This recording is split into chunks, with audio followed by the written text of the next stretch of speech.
मैं Roshan Kumar mission GS academy में आपका स्वागत है। डेली की तरह आज मैं फिर आपके लिए 40 क्वेश्चन का टेस्ट सीरीज लाया हूं, जो कि मंडे टू सैटरडे चलता है। इसमें 40 क्वेश्चन रहते हैं और 40 क्वेश्चन का डीपली डिस्कशन किया जाता है, जो कि आपके एग्जाम के दृष्टि से यह सेट काफ़ी ही महत्वपूर्ण साबित होता है। और इस सेट में जो भी अभी तक कंटिन्यू इसको फॉलो किए होंगे तो उनको काफ़ी ज़्यादा लाभ मिला भी होगा। मेरा 3 सीरीज चलता है। सुबह में 8 बजे 40 क्वेश्चन का डिस्कशन, और शाम में आपको करंट अफेयर्स का, और एक बिहार एसएससी प्री जो सीजीएल थर्ड का एग्ज़ाम होगा उसका टेस्ट सीरीज चलता है। अभी तक उसमें 6 टेस्ट डाल दिया गया है। 4 5 अलग बुक से है और 5 अलग बुक से डाला जाएगा, 5-5 करके डाला जाएगा। तो आप उस तीनों सीरीज को ज्वाइन कर ले, आपके एग्ज़ाम तक आपकी काफ़ी अच्छी तैयारी हो जाएगी, करंट अफेयर्स का और जीके जीएस दोनों का। तो मैं आशा करता हूं कि आप मेरे तीनों सीरीज से जुड़े होंगे, और जो भी लोग चैनल पर भी नहीं हैं तो जल्द से जल्द चैनल को सब्सक्राइब कर ले, लाइक करें और अपने दोस्तों में शेयर करें। इसमें जो 40 क्वेश्चन रहते हैं, 40 क्वेश्चन का डीपली डिस्कशन किया जाता है, जिससे कि आपको एग्जाम में काफ़ी ज़्यादा इससे फ़ायदा मिलेगा। 40 क्वेश्चन यानी कि चारों ऑप्शन का डिस्कशन करते हैं, तो उस चारों ऑप्शन के डिस्कशन आप अपने नोटबुक में लिखेंगे तो आपको रिवीजन करने में काफ़ी ही ज़्यादा सहूलियत होगी।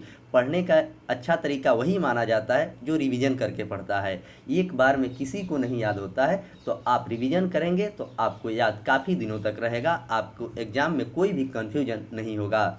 अगर कन्फ्यूजन नहीं होता है तो आप एग्ज़ाम में सही स्कोर करके आएंगे और आपका रिजल्ट भी होने की 100% गारंटी रहेगी। मेहनत करने वाले हमेशा सफल होते हैं। सफलता के सीढ़ी चढ़ने में थोड़ा दिक्कत होती है, लेकिन एक बार चढ़ जाने के बाद दुनिया संवर जाती है।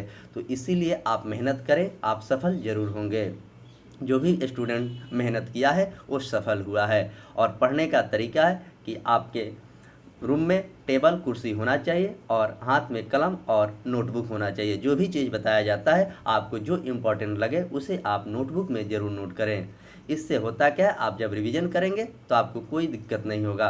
तो चलिए, मैं आशा करता हूं कि आपको यह सीरीज काफ़ी अच्छा लगता होगा, और इसका पीडीएफ टेलीग्राम ग्रुप में डाल दिया जाता है, वहां से आप पीडीएफ को डाउनलोड करें और बनाएं। तो आज का पहला क्वेश्चन क्या है, देखते हैं। यहाँ 1969 होगा, 65 नहीं होगा। 1969 में सरकार ने कितने प्रमुख बैंकों का राष्ट्रीयकरण किया था? तो option A 14 bank, option B 12 bank, option C 17 bank और ऑप्शन डी 20 बैंक। तो इसका आंसर हो जाएगा आपको ऑप्शन ए 14 बैंकों ने 1969 में आरबीआई के द्वारा राष्ट्रीयकरण किया गया था। वही दूसरी बार 6 बैंकों का राष्ट्रीयकरण 1980 में किया गया था आरबीआई के द्वारा। आरबीआई की स्थापना की बात करें तो आरबीआई की स्थापना 1935 में हुआ था, और इसका राष्ट्रीयकरण पहली बार 1949 में हुआ था। अभी आरबीआई के वर्तमान में गवर्नर शक्तिकांत दास हैं। बैंकों का बैंक आरबीआई को कहा जाता है। क्वेश्चन नंबर 2, खेड़ा सत्याग्रह किस वर्ष हुआ था? खेड़ा सत्याग्रह, एक सत्याग्रह है, एक खेड़ा सत्याग्रह है। Option A 1917, option B 1919, option C 1918 और ऑप्शन डी 1915। तो खेड़ा सत्याग्रह की बात करें तो खेड़ा सत्याग्रह 1918 में हुआ है। खेड़ा आपको गुजरात में पड़ता है। ऑप्शन ए की बात करें तो चंपारण सत्याग्रह की बात 1917 में हुआ था, जो कि महात्मा गांधी को राजकुमार शुक्ल ने आमंत्रित किया था। जब सूरत लखनऊ अधिवेशन हो रहा था 1916 में, जिसकी अध्यक्षता आरसी मजूमदार ने किया है, उसी में राजकुमार शुक्ल ने महात्मा गांधी को आमंत्रित किया था बिहार के चंपारण में। ऑप्शन बी की बात करें तो 1919 में 13 अप्रैल 1919 को जलियांवाला बाग हत्याकांड हुआ था। उस समय भारत के वायसराय लॉर्ड मांटेंगू चेम्सफोर्ड सुधार थे। ऑप्शन डी की बात करें तो 1915 में गांधी जी ने दक्षिण अफ्रीका से भारत आया था 9 जनवरी को। इन्हीं के याद में प्रवासी दिवस 9 जनवरी को मनाया जाता है। गांधी जी ने 21 वर्ष आपको दक्षिण अफ्रीका में रहे थे। क्वेश्चन नंबर 3, 1945 में यूएनओ के संगठन के समय इसके सदस्य देशों की संख्या कितनी थी? यूएनओ की स्थापना 1945 में हुआ है। Option A 51, option B 56, option C 48 और ऑप्शन डी 45। तो इसका आंसर हो जाएगा आपको ऑप्शन ए 51 देश उस समय था, जिसमें 50 देश हस्ताक्षर किया था, एक देश हस्ताक्षर नहीं किया था।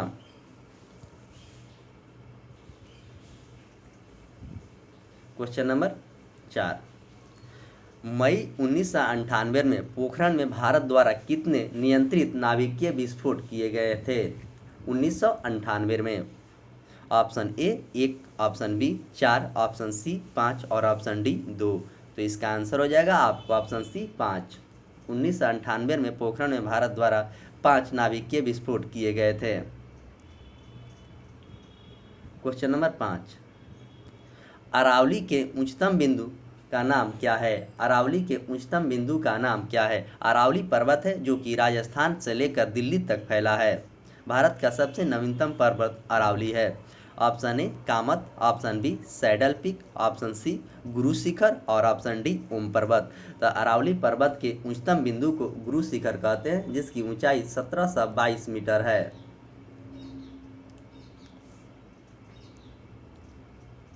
क्वेश्चन नंबर 6, IDBI, IBRD और IDA किसके अंग हैं? ऑप्शन ए संयुक्त राष्ट्र के, ऑप्शन बी अंतर्राष्ट्रीय मुद्रा कोष के, ऑप्शन सी अंतर्राष्ट्रीय श्रम संगठन के, ऑप्शन डी विश्व बैंक के। तो इसका आंसर हो जाएगा IBRD और IDA विश्व बैंक का एक अंग है। अंतर्राष्ट्रीय मुद्रा कोष का मुख्यालय वाशिंगटन DC है। क्वेश्चन नंबर 7, भारत के सुंदरवन डेल्टा किस प्रकार के वन पाए जाते हैं? भारत के जो सुंदरवन डेल्टा है उसमें किस प्रकार के वन पाए जाते हैं? ऑप्शन ए उष्णकटिबंधीय, ऑप्शन बी पर्णपाती झाड़ियाँ, option C alpine, option D मैग्रा। तो इसका आंसर हो जाएगा आपको ऑप्शन डी, उसमें मैग्रा वन पाए जाते हैं। और सुंदरवन डेल्टा जो कि पश्चिम बंगाल में पाया जाता है। क्वेश्चन नंबर 8, मुस्लिम लीग की स्थापना कब हुई थी? मुस्लिम लीग की स्थापना कब हुई थी? Option A 1914, option B 1917, option C 1906 और ऑप्शन डी 1912। तब मुस्लिम लीग की स्थापना 1906 में हुआ था सलीमुल्लाह और आगा खां के द्वारा। जब मुस्लिम लीग की स्थापना हुई उस समय भारत के वायसराय लॉर्ड मिंटो थे। ऑप्शन ए की बात करें तो 1914 से लेकर 1918 तक प्रथम विश्व युद्ध चला था। उस समय भारत के वायसराय आपको लॉर्ड हार्डिंग द्वितीय थे। ऑप्शन बी की बात करें तो 1917 में चंपारण सत्याग्रह हुआ था। उस समय भारत के वायसराय मॉन्टेगू चेम्सफोर्ड सुधार थे। और ऑप्शन डी की बात करें तो 1912 में बिहार बंगाल से अलग हुआ था। उस समय भारत के वायसराय आपको लॉर्ड हार्डिंग द्वितीय थे। क्वेश्चन नंबर 9, वाल्मीकि राष्ट्रीय उद्यान कहाँ है? वाल्मीकि राष्ट्रीय उद्यान कहाँ है? Option A Uttarakhand, option B Madhya Pradesh, option C Bihar और ऑप्शन डी गुजरात। तो वाल्मीकि राष्ट्रीय उद्यान आपको बिहार में है। बिहार के पश्चिमी चंपारण में वाल्मीकि राष्ट्रीय उद्यान है जो कि बेतिया जिला में पड़ता है। जिम कॉर्बेट राष्ट्रीय उद्यान उत्तराखंड में है। ऑप्शन डी की बात करें गिर राष्ट्रीय उद्यान गुजरात में है। ऑप्शन बी की बात करें तो मध्य प्रदेश का हाई कोर्ट जबलपुर में है। क्वेश्चन नंबर 10, जिस दिन भारत को स्वतंत्रता मिली थी उस दिन महात्मा गांधी कहाँ थे? जब भारत स्वतंत्र हुआ था उस समय महात्मा गांधी कहाँ थे? ऑप्शन ए रावलपिंडी में, ऑप्शन बी नई दिल्ली में, ऑप्शन सी कोलकाता में, ऑप्शन डी पुणे में। तो जब भारत आज़ाद हुआ था उस समय महात्मा गांधी कोलकाता में थे। वही ऑप्शन ए की बात करें तो रावलपिंडी पाकिस्तान में पड़ता है।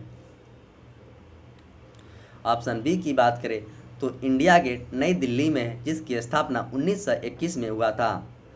ऑप्शन डी की बात करें तो रासायनिक प्रयोगशाला पुणे में है। क्वेश्चन नंबर 11, चंद्रयान 1 को किस रॉकेट के द्वारा प्रक्षेपित किया गया था? चंद्रयान 1 को option A PSLV C-46, option B GSLV MK third, option C PSLV C12, option D PSLV C11। तो चंद्रयान 1 को किस रॉकेट से लॉन्च या प्रक्षेपित किया गया था? तो इसका आंसर हो जाएगा आपको ऑप्शन डी PSLV C11 से इसे लॉन्च किया गया था। क्वेश्चन नंबर 12, नवजात बच्चे के शरीर में लगभग कितनी हड्डियां होती है? नवजात बच्चे के शरीर में लगभग कितनी हड्डियां होती है? Option A 200, option B 300, option C 275 और ऑप्शन डी 250। तो नवजात बच्चों के में हड्डियों की संख्या 300 होती है, वही जिसकी उम्र ज़्यादा हो जाती है उसमें 206 हड्डी होती है। क्वेश्चन नंबर 13, IDBI की स्थापना कब हुई थी? IDBI की स्थापना कब हुई थी? Option A 1964, option B 1982, option C 1980 और ऑप्शन डी 1955। तो इसका आंसर हो जाएगा आपको ऑप्शन ए 1964 में IDBI की स्थापना हुई थी। ऑप्शन सी की बात करें तो 1980 में 6 बैंकों का राष्ट्रीयकरण हुआ था। ऑप्शन डी की बात करें तो SBI बैंक की स्थापना 1955 में हुआ था, पहले इसे इंपीरियल बैंक कहा जाता था। क्वेश्चन नंबर 14,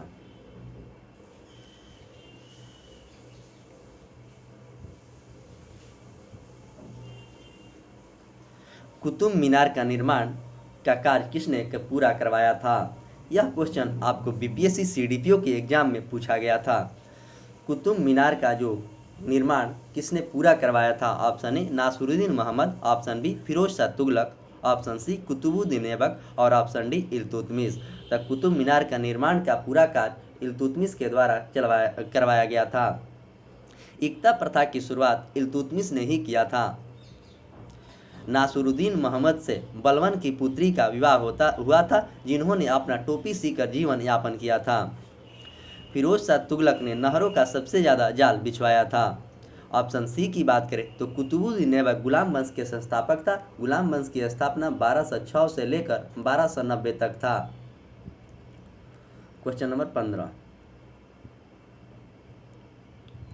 किस काल को भारतीय इतिहास का स्वर्ण युग कहा जाता है? किस काल को भारतीय इतिहास का स्वर्ण युग कहा जाता है? ऑप्शन ए मगध काल के, ऑप्शन बी मुगल काल के, ऑप्शन सी मौर्य काल के और ऑप्शन डी गुप्त काल के। तो इसका आंसर हो जाएगा गुप्त काल के भारतीय इतिहास का स्वर्ण युग कहा जाता है। वही ऑप्शन बी का बात करें तो मुगल वंश के संस्थापक बाबर थे। ऑप्शन सी की बात करें तो मौर्य वंश के संस्थापक चंद्रगुप्त मौर्य थे। क्वेश्चन नंबर 16, पहल योजना किससे संबंधित है? पहल योजना किससे संबंधित है? ऑप्शन ए महिला शिक्षा से, ऑप्शन बी LPG सब्सिडी का हस्तांतरण से, ऑप्शन सी कृषि के ऋण से और ऑप्शन डी बाल कल्याण योजना से। तो पहल योजना का संबंध किससे है? तो इसका आंसर हो जाएगा आपको ऑप्शन बी LPG सब्सिडी के हस्तांतरण पहल योजना से संबंधित है। तो आप योजना अच्छे से याद रखेंगे, योजना से भी क्वेश्चन आपके एग्जाम में पूछे जाते हैं। क्वेश्चन नंबर 17, भारत सरकार ने भारत रत्न और पद्म विभूषण किस वर्ष देना प्रारंभ किया है? भारत रत्न और पद्म विभूषण दोनों का देना प्रारंभ किया है। Option A 1954, option B 1955, option C 1950 और ऑप्शन डी 1953। तो इसका आंसर हो जाएगा आपको ऑप्शन ए 1954 में भारत रत्न और पद्म विभूषण दोनों देने का प्रारंभ किया गया है। सबसे पहले भारत रत्न सर्वपल्ली राधाकृष्णन को मिला था, जो कि एक दार्शनिक राष्ट्रपति भी थे और भारत के प्रथम उपराष्ट्रपति भी थे। 1955 का भी मैं चर्चा किया हूँ। 1955 में SBI की स्थापना हुई थी। और ऑप्शन सी की बात करें तो योजना आयोग की स्थापना 1950 में हुआ था 15 मार्च को। राज्यों का पुनर्गठन 1953 में हुआ था भाषाई के आधार पर आंध्र प्रदेश का, जिसकी अध्यक्षता फजल अली ने किया था। क्वेश्चन नंबर 18, FT का पूर्ण रूप क्या होता है? FTP का पूर्ण रूप क्या होता है? File transfer program, option B fast transfer program, option C fast transfer protocol और option D file transfer protocol. तो इसका आंसर हो जाएगा आपको option D file transfer protocol. FTP का पूर्ण रूप होता है। क्वेश्चन नंबर 19, सबसे पूर्वी यानी अरुणाचल प्रदेश में सूर्योदय, सबसे पश्चिमी गुजरात में सूर्योदय में कितने घंटे का अंतर होता है? ऑप्शन ए 1 घंटा, ऑप्शन बी 2 घंटा, ऑप्शन सी 3 घंटा और ऑप्शन डी 4 घंटा। तो सबसे पूरब और सबसे पश्चिम यानी गुजरात के दोनों में 2 घंटा का अंतर है। तो सूर्योदय सबसे पहले अरुणाचल प्रदेश में होता है और सूर्यास्त बाद में आपको गुजरात में होता है। क्वेश्चन नंबर 20, धालो किस राज्य का लोक नृत्य है? आपके एग्जाम में लोक नृत्य से क्वेश्चन तो पूछा ही जाता है, आप अच्छे से जरूर याद रखेंगे। धालो, option A Arunachal Pradesh, option B Goa, option C Manipur और ऑप्शन डी छत्तीसगढ़। तो धालो किस राज्य का लोक नृत्य है? तो इसका आंसर हो जाएगा आपको ऑप्शन बी गोवा का लोक नृत्य है। क्वेश्चन नंबर 21, ग्रेफाइट परमाणु में संयोजी इलेक्ट्रॉनों की संख्या कितनी होती है? ग्रेफाइट परमाणु में संयोजी इलेक्ट्रॉनों की संख्या कितनी होती है? Option A 4, option B 5, option C 2 और ऑप्शन डी 3। तो ग्रेफाइट में संयोजी इलेक्ट्रॉनों की संख्या आपको 4 होती है। Question number 22, Lord Clive Bharat से इंग्लैंड कब लौटा था? लॉर्ड क्लाइव भारत से इंग्लैंड कब लौटा था? ऑप्शन ए 1766 में, ऑप्शन बी 1765 में, ऑप्शन सी 1760 में और ऑप्शन डी 1764 में। तो लॉर्ड क्लाइव भारत इंग्लैंड से कब लौटा था? तो इसका आंसर हो जाएगा आपको ऑप्शन सी 1760 में। बक्सर का युद्ध 1764 में हुआ था, उस समय बेंसीटाट गवर्नर थे। क्वेश्चन नंबर 23, खुजराहों का मंदिर किस वंश ने बनवाया था? खुजराहों का मंदिर किस वंश ने बनवाया था? Option A Parmar, option B Chandel, option C Chauhan और ऑप्शन डी सोलंकी। तो खुजराहों का मंदिर जो मध्य प्रदेश में पड़ता है, इसे चंदेल शासक के द्वारा बनवाया गया था। क्वेश्चन नंबर 24, रानी पद्मावती का संबंध किस शहर से है? रानी पद्मावती का संबंध किस शहर से है? Option A Pushkar, option B Jodhpur, option C Chittorgarh और ऑप्शन डी उदयपुर। तो रानी पद्मावती का संबंध आपको ऑप्शन सी चित्तौड़गढ़ से था। पुष्कर जो आपको राजस्थान में पड़ता है, वहां ब्रह्मा मंदिर है। क्वेश्चन नंबर 25, धूपगढ़ किसकी सबसे ऊंची चोटी है? धूपगढ़ सबसे ऊंची चोटी किसकी है? Option A Satpura, option B Aravalli, option C Ajanta और ऑप्शन डी बिंद। तो इसका आंसर हो जाएगा आपको ऑप्शन ए सतपुड़ा। सतपुड़ा जो पड़ता है महाराष्ट्र में पड़ता है। अरावली के गुरु शिखर है जिसकी लंबाई 1722 मीटर है। अजंता की गुफा एकमात्र ऐसा गुफा है कि भारत के एक ही राज्य में है, वो महाराष्ट्र में अजंता की गुफा। आप इसे अच्छे से याद रखेंगे क्योंकि यह क्वेश्चन आपके एग्जाम में पूछे जाते हैं। और विंध्य पर्वत आपको उत्तर प्रदेश और मध्य प्रदेश के बॉर्डर पर है। क्वेश्चन नंबर 26, हम्पी किस साम्राज्य की राजधानी है? हम्पी किस साम्राज्य की राजधानी है? Option A Vijayanagara, option B Paramara, option C Rashtrakuta और ऑप्शन डी चोल। तो हम्पी आपको इसका आंसर हो जाएगा ए विजयनगर के साम्राज्य है की राजधानी हम्पी है। वही ऑप्शन सी की बात करें तो राष्ट्रकूट वंश के संस्थापक दंती दुर्ग था। ऑप्शन डी की बात करें चोल की राजधानी विद्यालय थी। क्वेश्चन नंबर 27, राष्ट्रपति द्वारा अंतर्राज्यीय परिषद के गठन का प्रावधान किस अनुच्छेद में उल्लेखित किया है? राष्ट्रपति के द्वारा अंतर्राज्यीय परिषद, ऑप्शन ए अनुच्छेद 263, ऑप्शन बी अनुच्छेद 261, ऑप्शन सी अनुच्छेद 264 और ऑप्शन डी अनुच्छेद 262। तो इसका आंसर हो जाएगा अंतर्राज्यीय परिषद की बात अनुच्छेद 263 में कहा गया है। वही ऑप्शन डी की बात करें तो अनुच्छेद 262 में नदी जोड़ योजना की बात कही गई है। आप कमेंट बॉक्स में अनुच्छेद 261 और 264 के बारे में जरूर लिखेंगे। क्वेश्चन नंबर 28, स्तनधारियों के लिए हृदय में कितने प्रकोष्ठ होते हैं? स्तनधारियों के हृदय में कितने प्रकोष्ठ होते हैं? Option A 4, option B 3, option C 1 और ऑप्शन डी 2। तो स्तनधारियों के लिए आपको 4 प्रकोष्ठ होते हैं, यानी कि 4 चेंबर होते हैं। क्वेश्चन नंबर 29, भारतीय राष्ट्रीय कांग्रेस ने किस वर्ष में पहली बार 26 जनवरी को स्वतंत्र दिवस के रूप में मनाने का घोषणा किया था? पहली बार option A 1947, option B 1929, option C 1915 और ऑप्शन डी 1930। तो इसका आंसर हो जाएगा आपको ऑप्शन डी 1930। 1930 में ही भारतीय राष्ट्रीय कांग्रेस ने 26 जनवरी को स्वतंत्रता दिवस रूप में मनाने की घोषणा कर दी थी। 1947 में 15 अगस्त 1947 को भारत स्वतंत्र हुआ है। ऑप्शन बी की बात करें तो 1929 में लाहौर अधिवेशन हुआ था, जिसकी अध्यक्षता जवाहरलाल नेहरू ने किया था। इसमें पूर्ण स्वराज की मांग की थी। और ऑप्शन सी की बात करें तो 1915 में महात्मा गांधी दक्षिण अफ्रीका से भारत आए थे। क्वेश्चन नंबर 30, निम्न में से कौन सा महाराष्ट्र का लोक नृत्य है? महाराष्ट्र का लोक नृत्य, option A Bihu, option B Baul, option C Mando, option D Lavani. तो महाराष्ट्र का लोक नृत्य आपको लावड़ी और तमाशा महाराष्ट्र का है। वही ऑप्शन ए की बात करें तो बिहू असम का है। बाउल और जतरा पश्चिम बंगाल का लोक नृत्य है। मांडो आप लोग कमेंट बॉक्स में बताएंगे कि मांडो कहाँ का लोक नृत्य है। ऐसे मांडो गोवा का लोक नृत्य है। क्वेश्चन नंबर 31, वायुमंडल में नाइट्रोजन कितना प्रतिशत होता है? वायुमंडल में नाइट्रोजन का परसेंटेज कितनी होती है? Option A 78%, option B 76%, option C 81% और ऑप्शन डी 91%। तो वायुमंडल में नाइट्रोजन 78% होता है। वही ऑक्सीजन की बात करें तो 21.6% ऑक्सीजन होता है वायुमंडल में। और कार्बन डाइऑक्साइड की बात करें तो 0.03% कार्बन डाइऑक्साइड होता है और बाकी अन्य गैस होते हैं। क्वेश्चन नंबर 32,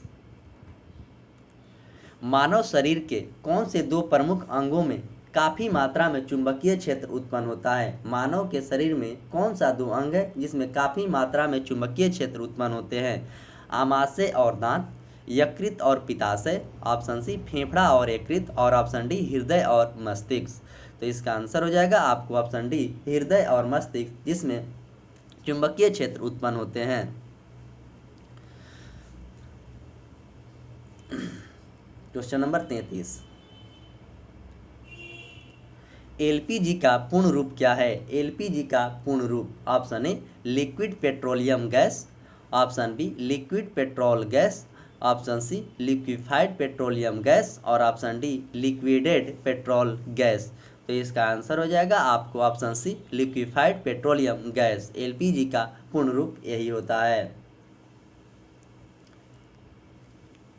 क्वेश्चन नंबर 34, आधुनिक कंप्यूटर का जनक किसे माना जाता है? आधुनिक कंप्यूटर का जनक किसे माना जाता है? Option A Gordon E Moore, option B Alan Turing, option C Charles Babbage, option D James Gosling. तो आधुनिक कंप्यूटर का जनक आपको एलन ट्यूरिंग को जाना जाता है। ऐसे कंप्यूटर का खाली जनक पूछता तो चार्ल्स बेबेज को कंप्यूटर का जनक माना जाता है। तो इस क्वेश्चन को आप अच्छे से याद रखेंगे कि आधुनिक लगा देगा तो एलन ट्यूरिंग और कंप्यूटर का जनक पूछेगा तो चार्ल्स बेबेज। ये क्वेश्चन आपको एग्जाम में पूछने की संभावना है। आप कंफ्यूज होकर चार्ल्स बेबेज मार के आएंगे, आपका आंसर गलत हो जाएगा। तो अच्छे से आप इसे याद रखें। क्वेश्चन नंबर 35, भारत की संसद में पहला लोकपाल विधेयक कब पेश किया गया था? यह क्वेश्चन बिहार दरोगा पीटी के एग्जाम में पूछा गया था। क्वेश्चन ये भारत में पहला लोकपाल विधेयक कब पारित हुआ था? Option A 1968, option B 1975, option C 1965 और ऑप्शन डी 1972। तो भारत में पहला लोकपाल विधेयक आपको ऑप्शन ए 1968 में पेश किया गया था। वही ऑप्शन बी की बात करें तो 1975 में एनटीपीसी की स्थापना हुई थी। ऑप्शन सी की बात करें तो 1965 में भारत और पाकिस्तान के बीच युद्ध हुआ था। उस समय भारत के प्रधानमंत्री इंदिरा गांधी थी। ऑप्शन डी की बात करें तो 1972 में शिमला समझौता हुआ था। क्वेश्चन नंबर 36, भारत में इंटरनेट की शुरुआत कब हुई थी? भारत में इंटरनेट की शुरुआत कब हुई थी? ऑप्शन ए 8 अगस्त 1994, ऑप्शन बी 15 अगस्त 1995, ऑप्शन सी 11 अगस्त 1995 और ऑप्शन डी 9 अगस्त 1996। तो भारत में इंटरनेट की सेवा की शुरुआत 15 अगस्त 1995 को हुआ था। आप डेट को अच्छे से जरूर याद रखेंगे, क्योंकि डेट अगर दे देगा तो क्वेश्चन काफ़ी टफ हो जाते हैं। तो 1995 सभी याद रखेंगे, लेकिन 15 अगस्त भी याद रखना है, तभी आपका एक नंबर इंक्रीज होगा। क्वेश्चन टफ करने का यही तरीका है, और एक क्वेश्चन जो बनाते हैं वो आगे होते हैं। क्वेश्चन नंबर 37, दिलवाड़ा मंदिर कहाँ पर स्थित है? दिलवाड़ा मंदिर कहाँ पर स्थित है? Option A mount Abu, option B Khajuraho, option C Bhubaneswar और ऑप्शन डी औरंगाबाद। तो दिलवाड़ा मंदिर आपको ऑप्शन ए माउंट आबू पर स्थित है, राजस्थान के माउंट आबू पर स्थित है। ऑप्शन बी की बात करें तो खुजराहो के मंदिर मध्य प्रदेश में है। ऑप्शन सी की बात करें तो लिंगराज मंदिर भुवनेश्वर में है। ऑप्शन डी की बात करें तो औरंगाबाद महाराष्ट्र में भी पड़ता है, औरंगाबाद बिहार में भी पड़ता है। बीबी का मकबरा औरंगाबाद में है। क्वेश्चन नंबर 38, पूना समझौता कब हुआ था? यह क्वेश्चन को सीडीपीओ द्वारा पूछा गया था कि पूना समझौता कब हुआ था। उसमें देखिए डेट दिया गया था ऑप्शन में, तो आप डेट को जरूर अच्छे से याद रखेंगे। ऑप्शन ए की बात करें तो 1935 में आरबीआई की स्थापना हुई थी। ऑप्शन बी की बात करें तो 1928 में साइमन कमीशन भारत आया था 3 फरवरी 1928 को। और ऑप्शन सी की बात करें तो दांडी मार्च 1930 में हुआ था। और ऑप्शन डी की बात करें तो पूना समझौता 24 सितंबर 1932 को हुआ था। तो आप 24 सितंबर अच्छे से याद रखेंगे, क्योंकि जो सीडीपीओ के एग्जाम में पूछा गया था उसमें डेट दिया गया था 22 सितंबर और 24 सितंबर 1932। तो जो भी स्टूडेंट अच्छे से डेट को याद रखेंगे वही सही करके आएंगे। जब डेट दे दिया गया तो समझिए कि क्वेश्चन काफ़ी कंप्लीटेड बना दिया गया है, तो आप अच्छे से डेट को याद रखेंगे। तो इस पीडीएफ में 38 ही क्वेश्चन था, और 38 क्वेश्चन के चारों ऑप्शन का डीपली डिस्कशन किया गया है, जो कि आपके एग्जाम के दृष्टि से यह सीरीज काफ़ी जहर साबित होगा।